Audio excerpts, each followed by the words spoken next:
Good afternoon. I'm Abby Lewis. I'm the Vice President of Content Strategy here at CSP and Informa Connect. And I'm joined today live on the floor at the Outlook Leadership Conference with Carole Irgang of PMI. Carole, welcome. I'm so glad you're here. Thank you for inviting me. It's been a great conference so far. I'm so glad. Really great. I mean, you can't beat this weather or the view. Oh, and the view, right? I mean, spectacular. Good.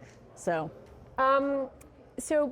we talked a little bit before we started this video about the kind of company that PMI is. And they've done a lot of recent consumer research on consumers' purchasing decisions. What are some of the insights that have made a difference in how PMI is aligning its offerings and convenience? what we've been doing is everything from really getting into our performance data at a new level, but most importantly, really trying to understand the why behind the consumer's actions. So we've done a significant amount of work to try to understand the segmentation of the category and really understand different types of users, different types of needs.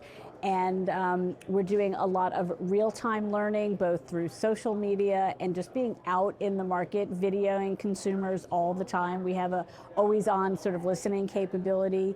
And it's really changed our understanding of the consumer in that they're not buying a category, they're buying an experience, they're buying a need to meet occasions in their life, they're buying a need to meet moments that they have. Some of it is driven by pain points that they've had with other segments within the nicotine category, and some of it is because they're really just looking for something new for different moments, different occasions. You mentioned segmentation, so I have to ask, which categories are ascending? What are you seeing growth in among consumers today? Sure. Well, first and foremost, cigarettes are on the decline, as I think we all kind of know, and that is accelerating fast. It's lost 7 share points in the last 5 years, which is a huge amount of volume and business. But that's been good news for us because we're converting those users. So we are converting cigarette users to have a different kind of occasion, a different type of experience. We just got the authorization from the government to be a lower risk option than a cigarette, which is phenomenal, which comes from all of the science and all of the rigor that we've put behind the product and everything. And it is one of the things that actually drew me to PMI. It is a company that does the right thing and always will do the right thing. And to be a part of the mission that they're on to sort of create a smoke-free future is, it makes getting up in the morning and doing your job really easy because you're part of something really important. So again, we're seeing cigarettes on the decline, but where we're having the most opportunity is really sort of helping people understand new occasions, new moments, where this product fits nice and neatly into their life. And so the reality is this is a category of poly users. So as much as I'd like to say people are exclusively using pouches, which would be great for business, the reality is they use other categories and they've figured out a repertoire to meet the needs of all the different occasions that they have. And now it's up to us to help them understand how a pouch fits into more of those occasions. But I think that sort of that poly usage behavior and repertoire is not going away. More work for us to do to convert more people more of the time and more of their occasions.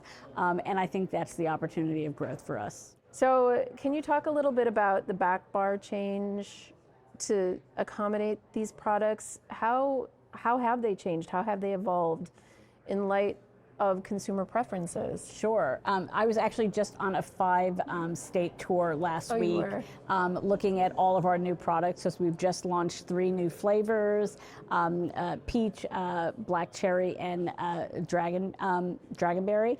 And then we also just launched 2 new strengths under the Ultra banner, 9 and 11 milligram. So we've just put a lot of news into the category. We've practically doubled our portfolio in a 2-month period. Significant. Yeah, massive. And again, I have to take my hat off to PMI.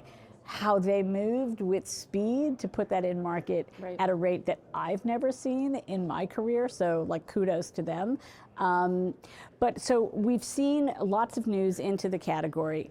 I'll be honest, I don't know that the back bar has changed enough Sure. to accommodate the speed of change that the category has had. Yeah. And so it is a bit confusing for the consumer. I mean, I can own up to that. Yeah. We still have work to do to help educate the consumers what's available, why they would want certain products over other products. And right now it is a little confusing. Now, what the retailer tells me, or at least they told me in my 5-city tour, is many consumers come in knowing what they want. Sure. So there's a habit, there's a repertoire that they've established, they know what they're looking for. For the 25% or more of those consumers who don't know, and certainly the new people that we're bringing and converting from the other segments, that's the opportunity. How do we help make it simpler to navigate that? And I think that's the work ahead. I think it's a great challenge. Because listen, who has time for complexity? Nobody does. Not me. And you know, as I say to our retail partners, simplicity is loyalty. And if we can help the consumer get to simplicity faster, I'll keep coming back to that store. Well, I am so thankful to you for coming and sitting with me today Thank and you. explaining all of this important information. And I'm so grateful to you and PMI for being such great partners with us here at Thank CSP and Outlook Leadership. So glad you came, Carole. Thank you so much. I really appreciate being here. And thanks for such great questions. Oh, good. Thanks.